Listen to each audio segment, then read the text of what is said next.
Donc oui, il y a un nouveau front aujourd'hui. C'est l'Afrique de l'Ouest.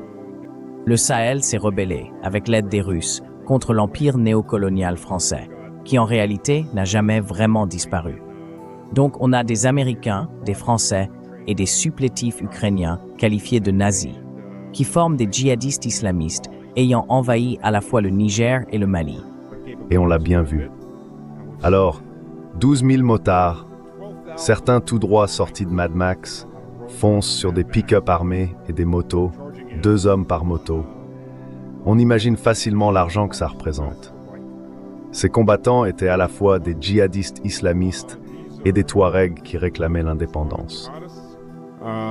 Alors, ils ont déboulé du désert en essayant de faire une sorte de blitzkrieg. En plus, c'est évident qu'il y avait des éléments à l'intérieur même du gouvernement malien qui ont trahi leur propre gouvernement.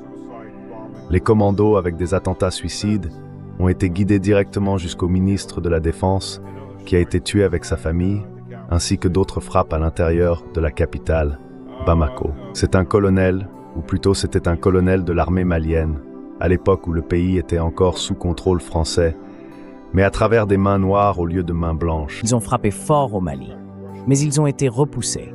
Le corps africain russe, présent sur place, a été l'épine dorsale de la reconstruction des forces maliennes. C'est cette colonne vertébrale qui a tenu.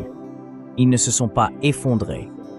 Les rebelles Touaregs associés à des djihadistes qui sont nos ennemis, on est dans la froide réalité du terrain. Cela s'appelle hiérarchiser ses ennemis en vue de parvenir à un objectif commun, encore une fois, affaiblir les Russes et leurs alliés au Sahel, à leur face. C'est faux.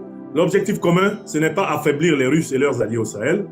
Les Russes ont une terre remplie d'uranium, remplie d'or, de pétrole et de gaz. Votre objectif, c'est de vous repositionner pour continuer à voler l'Afrique, à piller l'Afrique. Car l'Afrique est remplie d'or, remplie de gaz, remplie d'uranium, remplie de manganèse, remplie de coltan, remplie de lithium. Vous voulez absolument repositionner les groupes français pour voler en Afrique. Et nous avons dit que c'est terminé. Nous devons nous mobiliser. Nous devons nous battre. Nous devons sauver l'Afrique de l'Ouest parce que ce qui se passe au Mali, c'est ce qui nous guette tous ensemble.